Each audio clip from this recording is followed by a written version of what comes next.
أهلا بيكم في قناة اكتشف مصر. هتكلم النهاردة عن الحياة الدينية عند المصريين القدماء. تعددت المعبودات في مصر القديمة. كان المصريين القدماء يعبدون الكائنات الحية وقوى الطبيعة. السؤال دلوقتي، ليه المصريين كانوا بيعبدوا الكائنات الحية وقوى الطبيعة؟ كان المصريين قديما بيخافوا من بعض الكائنات الحية. على سبيل المثال، خوف المصريين قديما من التماسيح والأسود، فعبدوا الكائنات الحية دي لقوتها. تاني حاجة، وجد المصريين بعض الكائنات الحية وقوى الطبيعة المفيدة للبشرية. على سبيل المثال، إعجاب المصريين قديما بالبقرة حتحور، وكانت البقرة حتحور مقدسة عند المصريين. ليه؟ لأن بناخد منها اللبن والجلد واللحوم، يعني هي مفيدة في جميع الأحوال. لذلك عبد المصريين البقرة لأنها ترمز للعطاء والحب والحنان. وعبد المصريين قديما الشمس اللي بتشرق كل يوم وبيجي معاها النور والدفء واستمرار الحياة بعد النوم من في الظلام. يعني الإنسان بينام وبعدين بيصحى الصبح، فبالشمس طبعا بتيجي الحياة مرة تانية بعد ما تشرق ويجي الدفء والنور. فعبد كمان المصريين القمر. ليه؟ علشان بيدلهم على الطريق في الليل، لأنه بيبعت لهم النور. كان المصريين قديما يؤمنون بالبعث والخلود. ليه كان المصريين بيؤمنوا بالبعث والخلود؟ كان المصريين بيشوفوا الشمس بتشرق، وفي آخر النهار شاف المصريين الشمس وهي بتغرب، وبتظهر لهم في اليوم الثاني، يعني شروق وغروب. وطبعا شافوا كمان القمر بيطلع بدل من الشمس.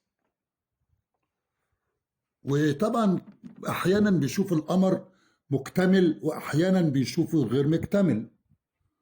بيشوفوه بيختفي وبيطلع بداله الشمس، وبعدين تغرب الشمس ويطلع القمر. من هنا جت فكرة الإيمان بالبعث والخلود، بمعنى إن مفيش حاجة بتنتهي تماما. إذن الموت يمثل عند المصريين القدماء مرحلة مؤقتة، وبعد الموت بترجع الروح مرة تانية للجسد، ويرجع المتوفي مرة تانية للحياة. وبعد ما يرجع للحياة يعيش الإنسان حياة أبدية. وكمان حسب الأسطورة المصرية القديمة إن الإله ست الشرير قتل أخوه أوزوريس، ولكن إيزيس زوجته قدرت بالسحر إنها ترجع جوزها للحياة بعد الموت. ولما عرف ست الشرير إن أخوه أوزوريس رجع للحياة قتله. فاعتقد المصريين القدماء إن الواحد بعد الموت هيرجع للحياة مرة تانية، زي ما أوزوريس مات ورجع للحياة بعد الموت. دلوقتي عايزين نعرف إزاي أثرت فكرة البعث والخلود في حياة المصريين القدماء. بنى المصريين القدماء مقابر حصينة وأهرامات ضخمة. وعشان ليه عملوا كده؟ إن هم بنوا الأهرامات والمقابر بحجارة قوية جدا علشان يتجنبوا السرقات، عشان ما يجيش حد يعبث بالموتى أو يعبث بالمقبرة، يعني بيتجنبوا السرقات. كان المصريين زمان بيبنوا بيوتهم من الطوب اللبن، لأن في عقيدتهم إن الحياة اللي بيعيشها الإنسان على هذه الأرض حياة مؤقتة، أما الحياة الأبدية فبتيجي بعد الموت. وعشان كده بنى المصريين القدماء مقابرهم وأهراماتهم. الأهرامات والمقابر بنوها من الأحجار الضخمة، وده دليل على إن الحياة اللي بيحبوها على الأرض أو اللي بيعيشها الإنسان على الأرض هي حياة مؤقتة، يعني الحياة قصيرة. أما بعد الموت ورجوع الروح للجسد معنى ذلك أن الحياة الأبدية بدأت عندهم. وعشان كده كانوا بيؤمنوا بحياتهم الأبدية وبيأمنوها بأن هم يبنوا المقابر والأهرامات من الأحجار الضخمة القوية. وعشان ما حدش يجي من اللصوص ويعبث بالمقبرة أو يسرق الموميا، معنى سرقة الموميا إن جسد الميت بيروح، وإن الروح اللي انتوا شايفينها في الصورة قدامكم ده شكل الروح بالنسبة لعقيدة المصريين. بيقولوا إن الروح مش هتلاقي الجسم. طبعا سرقة الموميا معناها إن الروح مش هتلاقي الجسم أو جسد الإنسان الميت. وطبعا هم محتاجين الروح ليه؟ علشان تدخل في جسد الميت ويرجع الميت للحياة مرة تانية، لأن الجسد معناه العودة للحياة مرة تانية. اهتم المصريين كذلك بالتحنيط، وده سر من أسرار الحضارة المصرية القديمة. السؤال دلوقتي، ليه اهتم المصريين قديما بفكرة التحنيط؟ هما عملوا التحنيط علشان يحافظوا على الجسم، علشان لما الروح ترجع تاني تقدر تتعرف على الجسد وترجع للحياة. يعني التحنيط معناها بالنسبة لهم إن الروح هترجع للجسد، يبقى إذن لازم يحنطوا جسم الميت وتفضل الجسد محفوظ في المقبرة لحد ما الروح ترجع له. طبعا لما الروح ترجع للجسد معناها إن الواحد في مقبرته يحتاج لأدوات.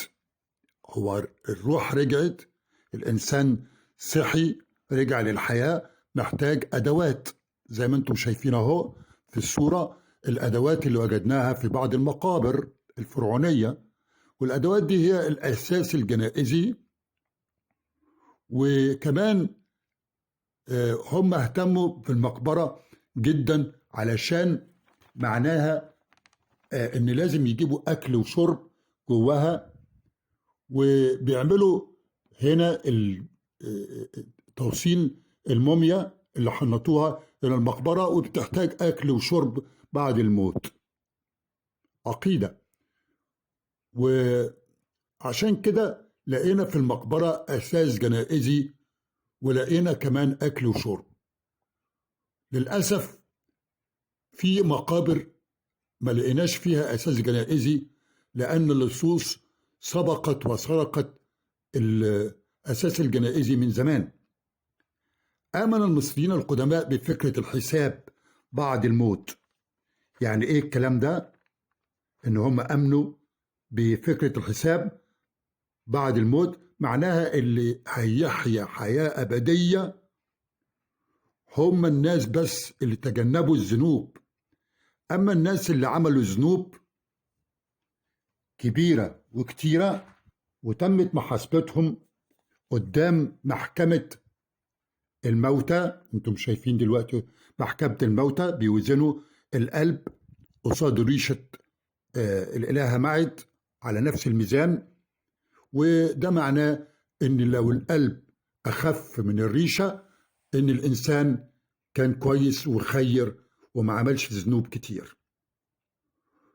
واللي بيثبت ان هو عمل ذنوب كتير، الناس دول هينالوا العقاب، يعني هيعاقبهم الرب. والرب هنا في العالم الآخر هو الإله أوزوريس اللي هو بيقود محكمة الموتى. والعقاب عند المصريين القدماء معناه ان يكون في محكمة الموتى حيوان أسطوري. انتم شايفين هنا حيوان أسطوري على اليمين، وهذا الحيوان الأسطوري بيفترس قلب الميت اللي صاحب القلب دوت عمل ذنوب كتيرة، ومعنى ان القلب افترسوا هذا الحيوان الأسطوري ان جسد الميت لن يعود إلى الحياة مرة أخرى، يعني نهاية الحياة. عدم وجود جسد معناها نهاية الحياة. دلوقتي عايز أتكلم عن أثر الدين في أخلاق المصريين. يعني هل الدين ده أثر على أخلاقهم؟ الإجابة طبعا. التعاليم الدينية اللي سبق حكماء المصريين كانت هي ضمير الأمة ودستور العلاقات الإنسانية ودستور العلاقات الاجتماعية. فالناس عاشوا في مجتمع متدين، وعرفوا ان في حساب بعد الموت وفي معاقبة او عقاب. والتعليم دي كانت بتهدف طبعا لنشر الفضيلة ونبذ الرذيلة. وكانت التعاليم الدينية عند المصريين القدماء بتهدف بكل تأكيد للتحلي بالصفات الحميدة. إذن الدين والأخلاق مرتبطين ببعض. الإنسان المتدين بيدخل الجنة اللي هي بيسمى في أيام الفراعنة يارو هي الجنة.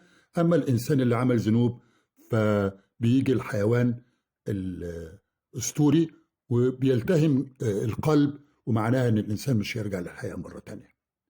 ده اللي أنا كنت عايز أحكيه النهاردة، وأتمنى إنه ينول إعجابكم، وتشتركوا في القناة اللي لسه ما اشتركش، وتعملوا لايك. اللايك مهم جدا، ولو ممكن تشيروا الفيديو ده علشان كله يستفيد. كان معاكم محمد مصطفى. سلام عليكم.